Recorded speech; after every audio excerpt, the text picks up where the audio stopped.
ہم نہ فرشتے کو پکار سکتے ہیں اور نہ کسی ولی اللہ کو پکار سکتے ہیں. پکارو اللہ کو.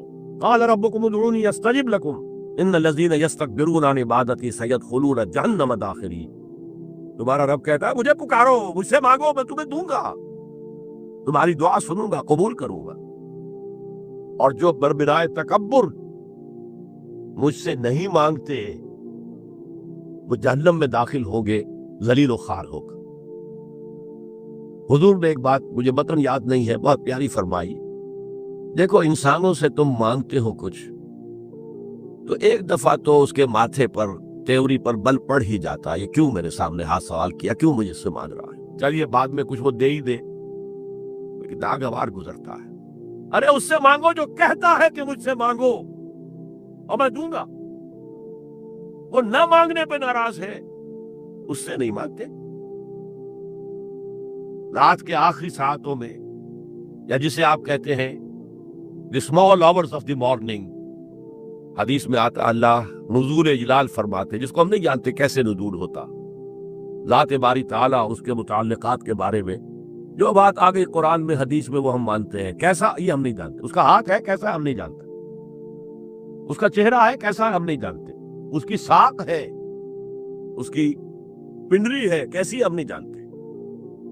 وہ سنتا ہے کیسے سنتا ہے ہم نہیں جانتے. کیا اس کے کان ہے؟ کیا اسے بھی ساؤنڈ ویوز کی ضرورت ہے سننے کے لیے؟ وہ دیکھتا ہے کیسے دیکھتا ہم نہیں جانتا. وہ اترتا ہے کیسے اترتا ہم نہیں جانتا. جو قرآن میں آ گیا حدیث میں آ گیا مان لیجئے بس.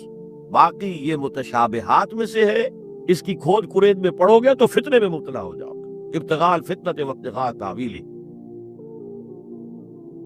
لہذا حدیث میں آتا ہے کہ رات کی آخری ساعتوں میں اللہ سمائے دنیا تک نزول فرماتے ہیں اور پھر ندا لگتی ہے هل من سائل فأعطیہ، ہے کوئی سوال کرنے والا مانگنے والا کہ میں اسے دوں. هل من مستغفر فاغفر له، ہے کوئی گناہوں کی معافی چاہنے والا کہ میں اسے معاف کر دوں.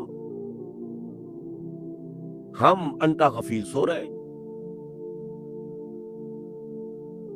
ہم تو مائل بکرم ہے، کوئی سائل ہی نہیں. راہ دکھلائیں کسے؟ رہنم منزل ہی نہیں. راہ کسے دکھلائیں؟ اللہ کے راستے پر چلنے کا فیصلہ کرو، اللہ کی راہ میں جہاد کا فیصلہ کرو، پھر اللہ راستہ کھولے گا. والذین جاہدوا فینا لنہدینہم سبلنا. وہ لوگ کہ جو ہمارے راستے میں جہاد کرے، محنت کرے، مشقتیں کرے، ہم لازماً ان پر اپنے راستے کھولتے چلے جائیں. تو دعا شرک فی الدعا، مانگو صرف اللہ سے، اللہ سے، اللہ سے. وہ چاہے کسی فرشتے کے ذریعے، چاہے کسی فوت شدہ ولی اللہ کی روح کے ذریعے سے، چاہے کسی کو بھی نہیں، براہ راست اپنے حکم سے. اس کی تو قدرت ہے، جو چاہے کرے. کن فیکون. وہ جیسے بھی ہو وہ آپ کی ضرورت پوری کرے گا. وہی ہے جو کہ مشکلات کو حل کرنے والا ہے، وہی ہے کہ رزق دینے والا ہے، وہی ہے جو مرض سے شفا دینے والا ہے. پکارو اسی کو، مانگو اسی سے.